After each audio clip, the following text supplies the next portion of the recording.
Alright, so I'm going to try The Rock's daily schedule for a week.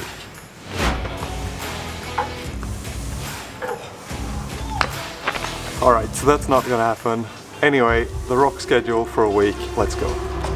4 o'clock in the morning, I wake up. 4:30, 4:45, I'm doing some sort of cardio. Open these garage doors, still dark outside. I do this and then I'll have breakfast and then I will go do all my strength and conditioning training at a gym for about an hour. And then I'll go to set. We all know that The Rock is an inspirational person. His work ethic, his workouts, his eating habits, and for me personally, I'm just really impressed by anyone who's really productive, and The Rock definitely comes off as very productive. A lot of people associate getting up early with being more productive, because if you get up at 4 a.m, then you should have a head start on everyone else. You should also be able to get more work done because you basically get up 3 hours before most normal people do. And also at that time, no one else is around to disturb you, which means that you again should be able to get more work done. This is not what happened for me. Let's take a look at The Rock's schedule. He wakes up at 4 a.m. The first thing he will do is go do some cardio for about 30 minutes.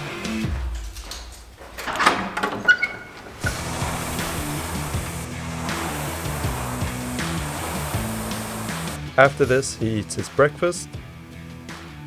Then around 6 a.m. he will head to the gym for a second workout, which will focus on strength training.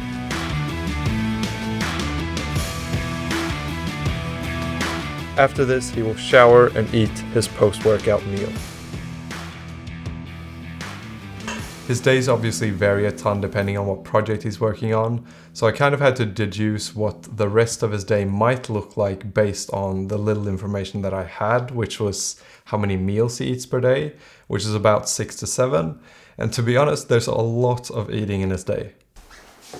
But at around 9 a.m. he'd be finished with his first 2 workouts and his first 2 meals, and that would be when his workday begins. He would probably head to a film set to shoot some Hollywood blockbuster movie. I'm not quite there yet, so from now I set up the schedule to be what I would imagine that a day at the office would look like for The Rock. 9 until 11 a.m. work. 11 till 11:30 a.m. eat the third meal. 11:30 till 1 p.m. work. 1 to 2 p.m. eat the fourth meal. 2 to 5 p.m. work. 5 to 5:30 p.m. eat the fifth meal.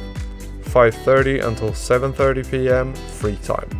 7:30 until 8 p.m. eat the sixth meal, and then 8 p.m. bed. So that is the schedule that I followed, and the thing is that I kind of like to get up early, so it didn't seem too crazy to me to get up at 4 a.m. However, when you get up at 4 a.m, that also means that you have to go to bed at about 8 p.m. or 9 p.m. if you want to get your 7 to 8 hours of sleep. And that means that even though you get 3 hours more than most people in the morning, you also get 3 hours less than most people in the evening, if you want to get your 7 to 8 hours of sleep, which you should. Here we have the classic line from Arnold Schwarzenegger. When he was asked about sleeping only 5 hours per night and how he could do it, he replied, "Well, just sleep faster." Which is a killer line, but it's also really bad advice. Some people don't need as much sleep as others, but the majority of the world needs 7 to 8 hours per night if you do not want to significantly decrease your lifespan. Science is very clear on this. Alright, so now I'm done with my cardio, and it is right now 4:31 a.m. as you can see. And I'm feeling pretty good, to be honest. A lot better than I thought, and a lot better than I look, I promise. And now I'm just going to go upstairs and have some breakfast.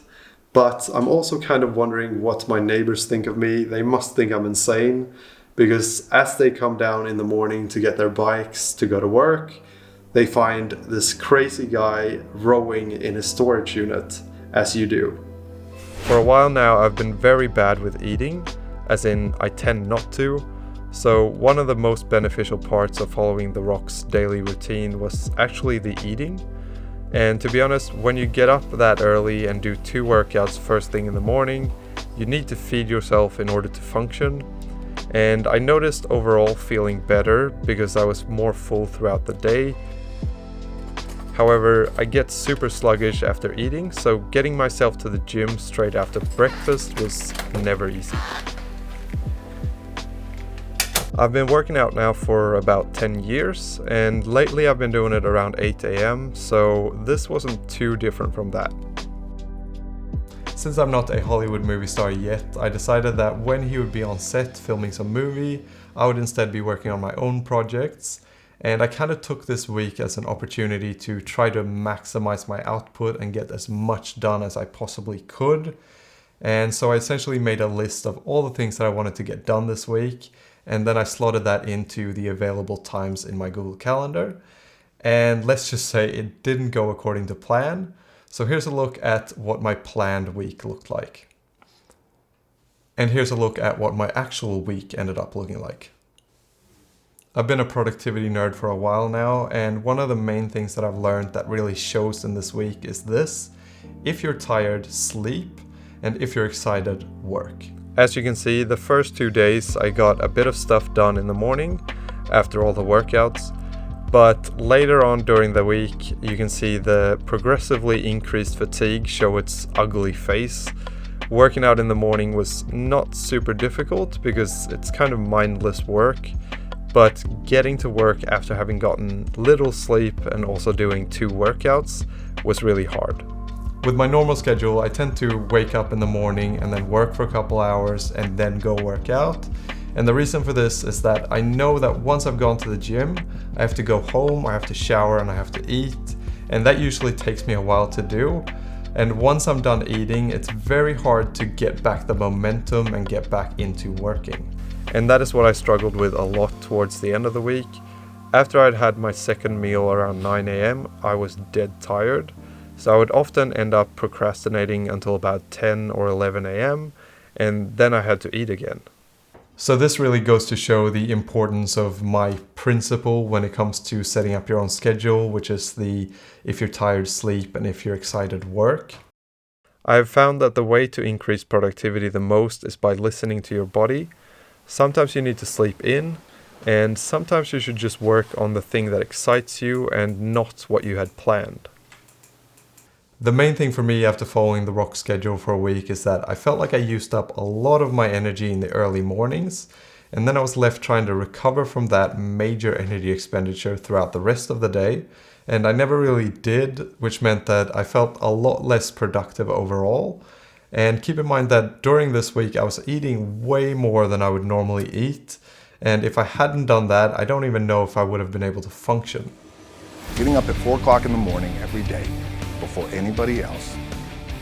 It's a great feeling to get in the gym in the morning, set a goal, and leave the gym knowing you accomplished it. Because at the end of the day, it's never too early or too late to get after your goals. And once you start that first step and you take that action, that's going to be what creates the momentum. And once you get that momentum going, then you're off to the races. But I think that the takeaway here is not to get caught up in the trend of waking up super early to be crazy productive. There are definitely benefits to doing that, but I think that more often than not, we attempt these things and think it will be a magic pill. If you want to be successful, you need to get up at 4 AM and do 2 workouts before anyone else wakes up. And even though that is crazy motivational and inspirational, that doesn't mean that it's the best way to do things. In order to do your best work, you need to have mental clarity. Sleep and food are the biggest determining factors here. If you get up an hour later, you may have more mental clarity, which means that you can get the job done in 1 hour instead of 2. But that's just a thought. Alright, that's it for this one. I hope you enjoyed it, and I hope you got some tips regarding how to set up your own week and schedule to be more productive. And before you go, I just want to mention Clean Code Friday, which is a short email that I send out once every week, so every Friday. That contains a few of the most interesting things that I've found throughout the week. So this will be things like podcasts I've listened to, books I'm reading, productivity tips, articles I've read, coding tips and tricks, and really just anything that I think you might enjoy. So if you want to sign up to that, you can go to caltech.com/cleancode. There will also be a link in the description. Alright, that's it for this one. I hope you enjoyed it, and I hope I'll see you in the next one.